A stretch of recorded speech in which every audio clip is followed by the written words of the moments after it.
I've had enough of this day. It seems to me that everything has gone so fast these days.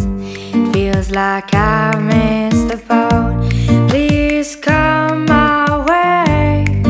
I will need your help. I think it's down to get out. Det tænkte jeg efter, at jeg havde været i lære som kok, og syntes, det havde været ganske forfærdeligt. Fordi der var så meget hierarki. Jeg havde helt vildt svært ved at forstå, at jeg skulle stille mig over ved siden af en, der havde en højere hat på end mig, og sige ja tak, og så gå ud i kølerummet og hente en peberfrugt til ham. Og når han havde bedt mig om at gå ud i kølerummet for 12. gang, kunne jeg så konstatere, og jeg kunne ikke lade være med at fortælle ham, om vi ikke var enige om, det havde lige langt ude i køleboksen. Og så fik man altså bare besked på, at hvis du nu skal ud og hente den peberfrugt der, så bliver du bare derude. Så brugte jeg rigtig mange timer ude i køleboksen. How to live excitingly. Let's run away, very far away.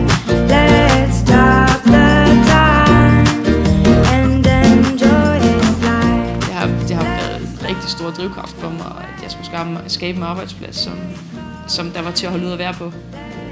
Og hvor man havde det godt, også selvom at man var ambitiøs og målrettet.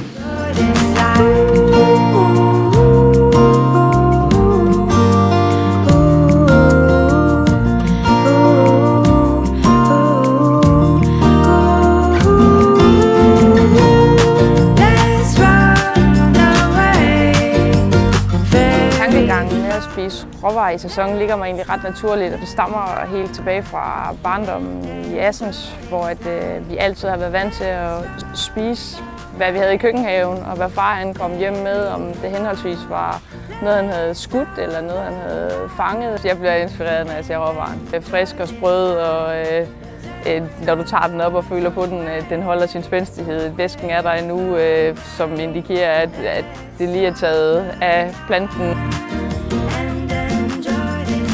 Det er vigtigt for mig, at man har kærlighed til maden og kærligheden til de råvarer, som man står og arbejder med. Og jeg har lyst til at lave sine ting fra bunden. Ærligheden, det er også i min optik, at man udtrykker det, som man kan komme i nærheden af. Vi behøver ikke gøre en hel masse ved de enkelte råvarer, men vi vil gerne holde dem og udtrykke dem for det, de er. Det er ærligheden i den, og respekten, det er, at man skal behandle tingene ordentligt. Uanset om det er dyr eller om det er grøntsager.